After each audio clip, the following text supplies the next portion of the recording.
যে নির্দেশ এসেছে অভিজ্ঞদের বিরুদ্ধে তদন্ত হবে, তার বিরুদ্ধে অভিযোগগুলোর পাশাপাশি সার্ভিস কোটায় কিভাবে স্নাতকোত্তরে তিনি ভর্তি হয়েছিলেন আলাদাভাবে তারও তদন্তের নির্দেশ দেওয়া হয়েছে এই অভিজ্ঞদের বিরুদ্ধে। শোনাবো আপনাদের বিজেপির চিকিৎসক বিধায়ক ইন্দ্রনীল খাঁ, তিনি কি বলছেন এই নিয়ে।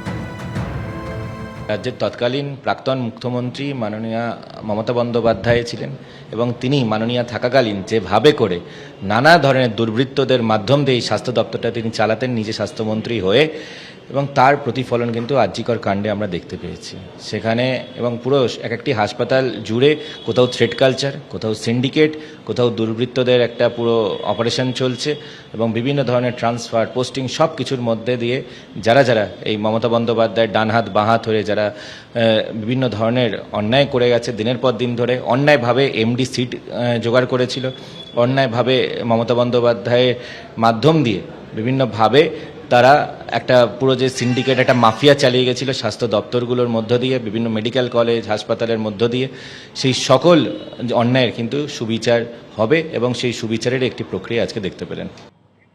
ফলে নিঃসন্দেহে সকলের নজর রয়েছে এই যে তদন্ত হবে, সেই তদন্তের পর কোন কোন তথ্য সামনে আসে। একাধিক অভিযোগ অভিজ্ঞদের বিরুদ্ধে, যার বিরুদ্ধে এবারে বিভাগীয় তদন্তের নির্দেশ।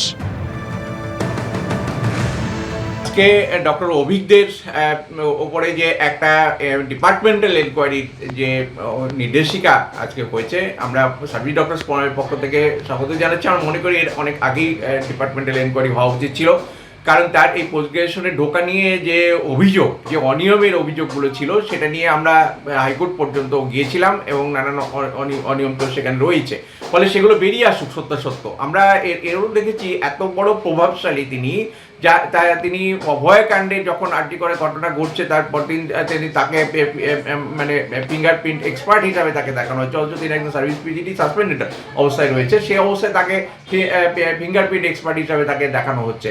আর আমরা বিভিন্ন জায়গায় দেখেছি তাকে যে প্যারেড গ্রাউন্ডে যে মেডিকেল টিম আগের দিন ব্যাকডেটে তাকে অর্ডার বের করা হচ্ছে, এখানে কতটা প্রভাবশালী বলে এই ধরনের হতে পারে সেটা আমাদের কাছে কিন্তু অত্যন্ত আশ্চর্যজনক লাগছে। এবং আমরা মনে করি যে আজকে শুধু উনি একা নয়, একটা বড় নেক্সাস, একটা বড় চক্র এখানে কাজ করছে।